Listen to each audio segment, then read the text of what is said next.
Armstrong का number जो है, सबसे पहले ये पढ़ेंगे कि आर्मस्ट्रॉन्ग नंबर होता क्या है या कैसे काउंट होता है। तो कोई भी नंबर जब, जैसे कि एग्जांपल लेके अगर हम बताते हैं तो अच्छे से समझ में आएगा। जैसे कि एक नंबर है 1, 1, 5 और 3। तो आर्मस्ट्रॉन्ग नंबर ये है या नहीं है, कैसे पता चलेगा? तो आर्मस्ट्रॉन्ग नंबर के लिए क्या करते हैं, ये जो पहला डिजिट है 1 मल्टीप्लाई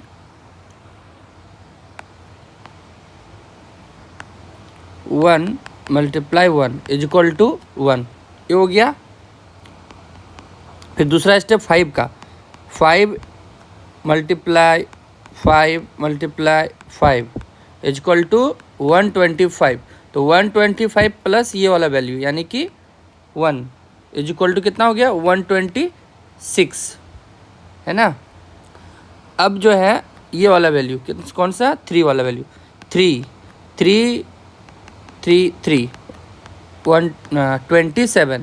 तो 127 इज 126। तो 126 और 27, 6 6 12 1 13 3 1 4 5 और 1 3, 153। यानी कि आर्मस्ट्रॉन्ग नंबर वही कहलाएगा जो इतना मल्टीप्लाई करके हमारे पास जो नंबर आएगा वो 153 ही आएगा, उसी को कहेंगे हम लोग आर्मस्ट्रॉन्ग नंबर। अब जैसे कि अब कोई भी एक नंबर ले लेते हैं, जैसे 124 आर्मस्ट्रॉन्ग नंबर है या नहीं है, कैसे पता चलेगा? तो 1 मल्टीप्लाई 1 इज इक्वल टू 1। अब आएगा 2 का बारी, तो 2 2 2 यानी कि 6। तो 6 प्लस 1 इज इक्वल टू 7। फिर 4 4 4 4 4 4 16 16 4 64 यानी कि 64।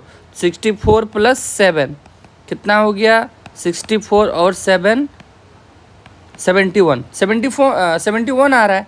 तो ये आर्मस्ट्रॉन्ग नंबर नहीं है ना। तो इसी तरीके से कोई भी नंबर 3 डिजिट का ले लीजिए आप, है ना। अब उसको जो है उससे मल्टीप्लाई कीजिए। अगर आपका सेम नंबर अगर आ जाता है तो वो कहलाता है आर्मस्ट्रॉन्ग नंबर। तो इसको बनाने के लिए एक लॉजिक लगाएंगे हम प्रोग्रामिंग में। ऐसे तो कॉपी पेन वगैरह में हो ही जा रहा है, लेकिन प्रोग्रामिंग में इसको कैसे बनाएंगे? तो प्रोग्रामिंग में बनाने के लिए एक हम कंडीशन यूज़ करेंगे, और उस कंडीशन में यूज़ करेंगे हम लोग लूप का इस्तेमाल करेंगे। और लूप का इस्तेमाल करेंगे, कौन सा लूप करेंगे? बेटर होगा हमें वाइल लूप का। कौन सा? वाइल लूप का। तो वाइल लूप इस्तेमाल करने से पहले हम जो लेंगे वेरिएबल लेंगे, वो कौन कौन सा वेरिएबल लेंगे? जैसे कि जो भी नंबर हम लेंगे वो लेंगे हम इंटीजर टाइप का। कौन सा नंबर लेंगे? इंटीजर टाइप का। हो सकता है आप फ्लोट भी ले लो, है ना, फ्लोट भी ले लो, हाँ। लेकिन न्यूमरिक वैल्यू है, तो न्यूमरिक वैल्यू जो सपोर्ट करता है वो किसको करता है? नंबर को। वो करता है नंबर को। कौन करता है? इंटीजर सपोर्ट करता है न्यूमरिक वैल्यू, यानी कि नंबर वाला, है ना। इसलिए हमने लिया है क्या? इंटीजर।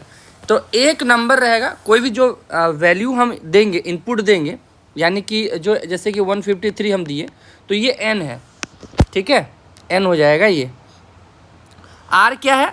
r का मतलब होता है r is equal to remainder, है ना। शॉर्टकट में लिखे हैं, ज़्यादा बीट हम बर्बाद नहीं करें, इसलिए हमने r इज इक्वल टू ले लिया है रिमाइंडर। और एक c लिए हैं। c इज इक्वल इसलिए लिए हैं, हाँ, क्योंकि यहाँ पे बताते हैं आपको c हम क्यों लिए हैं इसका इस्तेमाल। उससे बाद हम लिए आर्म का मतलब होता है आर्मस्ट्रॉन्ग नंबर। तो आर्मस्ट्रॉन्ग नंबर पहले ही हम डिफाइन कर दे, पहले ही इनिशियलाइज कर दिए हम कि आर्म का जो वैल्यू है वो कितना है, तो वो है 0, ठीक है। तो अब देखते हैं हम लोग प्रोग्राम बनाते हैं कैसे बन रहा है। अब एक वैल्यू लिए हैं 153, यानी कि n इज इक्वल टू लिए हैं हम, n का वैल्यू लिए हैं 153। अब यहाँ पे देखिए सेकेंड लाइन में क्या लिखे हैं? c is equal to n, यानी कि n का जो वैल्यू है 153 इज इक्वल टू 153 होगा कि नहीं, ये कंपैरिजन करने के लिए लिए हैं। यानी कि जब हम इनपुट देते हैं 153, तो कहीं ना कहीं जाके 153 होगा, तब ना इक्वलिटी होगा। तभी ना रिजल्ट आएगा मेरा कि हाँ 153 इज इक्वल टू 153 है, तभी ना हम इसको कहेंगे कि ये आर्मस्ट्रॉन्ग नंबर होगा।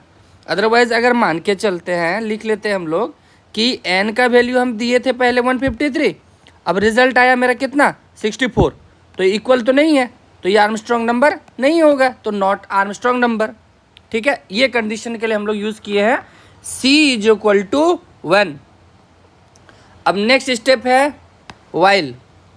यहीं पे ध्यान है, सबसे ज़्यादा ध्यान देने की बात है कि n greater than equal to 0, यानी कि n का वैल्यू हम लिए थे अभी 153, 153 से 0 बड़ा है कि नहीं, हाँ बड़ा है, यानी कि कंडीशन ट्रू अगर हो गया तो इस लाइन पे आया है ना, तो ट्रू जैसे ही है। तो अभी एक कंडीशन लगाए हैं कि n का वैल्यू है 153 मॉड्यूलो 10, तो 10 को करेंगे अगर हम 15 से तो आएगा मेरा रिमाइंडर 3, क्या आएगा रिमाइंडर 3, और n इक्वल टू कितना बचा, n इक्वल टू 15।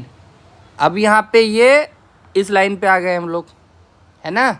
इस लाइन पे आने से पहले क्या बोला कि r यानी कि 3 और 3 यानी कि 27 प्लस r इक्वल टू कितना किए थे हम लोग 0, तो 27 प्लस 0 इक्वल टू 27 किस में स्टोर हुआ, इस आर्म वाले वैल्यू में, है ना। और अभी हमारे पास n डिवाइड बाई 10, यानी कि n का जो वैल्यू है कितना है वो 15। अब फिर से ये चलेगा, ये यहाँ पे फिर से यहाँ पे आएगा, समझ में आया, यहाँ तक लॉजिक चला। ये फर्स्ट लॉजिक हम लोग का कंप्लीट हो गया। तो देखो 3 into three is equal to 27, arm का वैल्यू पहले से 0 था, तो आर्म का वैल्यू हो गया 27, n का वैल्यू हो गया 15। फिर से सेकंड कंडीशन चलेगा यहाँ पे कि चलो इसको मिटा देते हैं।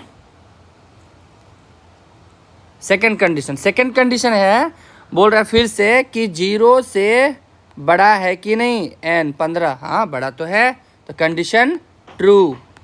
कंडीशन क्या हो गया ट्रू का मतलब फिर हो गया यहाँ पे फिर n मॉड्यूलो 10, तो 15 को 10 से 10 1 कितना रिमाइंडर आया 5 रिमाइंडर का मतलब रिमाइंडर 5 इंटू 5 यानी कि 125, और आर्म नंबर पहले से कितना था आर्मस्ट्रॉन्ग नंबर 27, यानी कि 27 यहाँ पे लिखे, तो 125 प्लस 27, और जब यहाँ पे n का वैल्यू कितना बचा यहाँ पे 1, तो n इक्वल टू 1।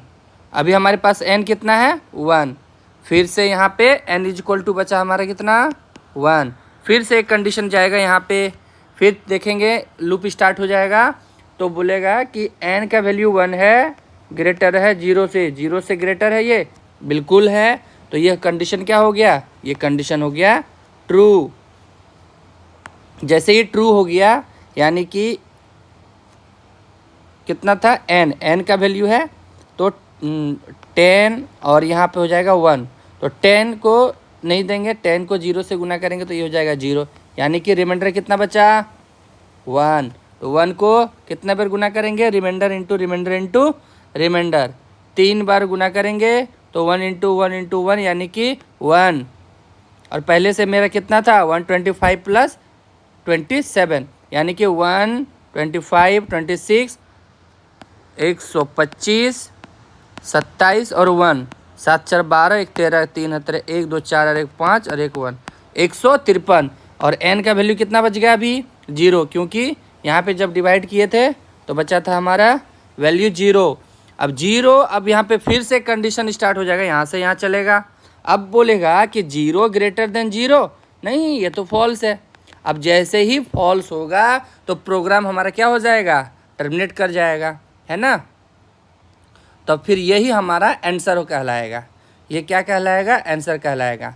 तो इसको हम अच्छे से समझेंगे किसमें प्रोग्रामिंग की मदद से, ठीक है। ये हम रफ में बताए हुए हैं कि आर्मस्ट्रॉन्ग नंबर किस तरीके से काम करता है, कौन सा कंडीशन वो यूज़ करता है। देखते हैं, एक प्रोग्राम में यूज़ करते हैं।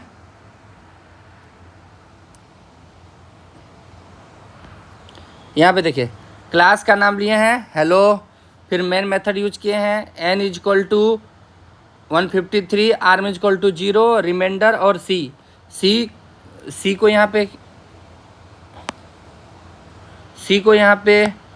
पे क्या किए हैं, कंपैरिजन किए हैं, सी इज इक्वल टू एन, एक कंडीशन लगाएं वाइल 0 ग्रेटर देन एन, तो कंडीशन ट्रू में आएगा, इसको करेंगे एन मॉड्यूलो 10, रिमाइंडर आएगा 3, तो 3 को 3 बार गुना करेंगे आएगा 27, और n का वैल्यू कितना बचेगा 15, है ना।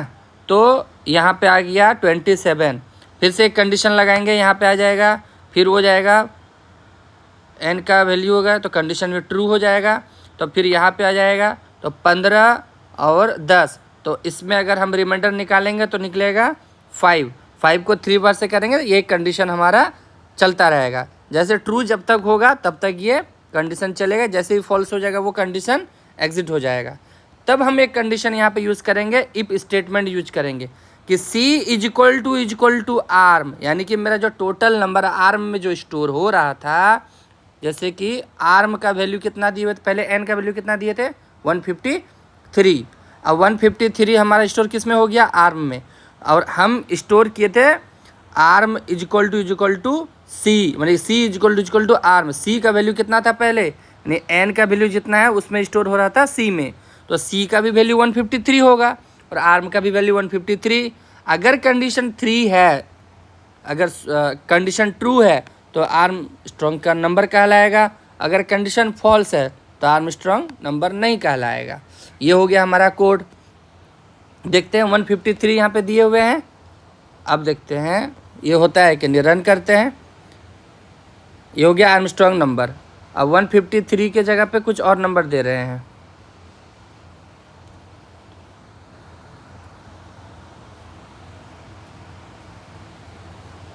153 के जगह में दे रहे हैं क्या इस्तेमाल कर दिए, 153 को हम 150 करते हैं। चलिए अब रन करके देख रहे हैं।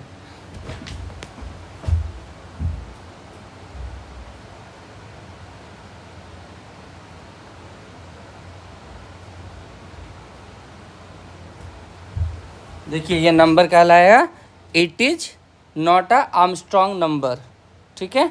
उसी तरीके से और फिर कोई नंबर दे के देखते हैं होता है कि नहीं। 71714 ये होता है कि नहीं, ये भी नंबर नहीं है, ठीक ना। तो कौन कौन सा आर्मस्ट्रॉन्ग नंबर है इससे पता चल जाता है, ठीक है। तो ये हुआ हमारा आर्मस्ट्रॉन्ग नंबर का प्रोग्रामिंग। आई होप जो है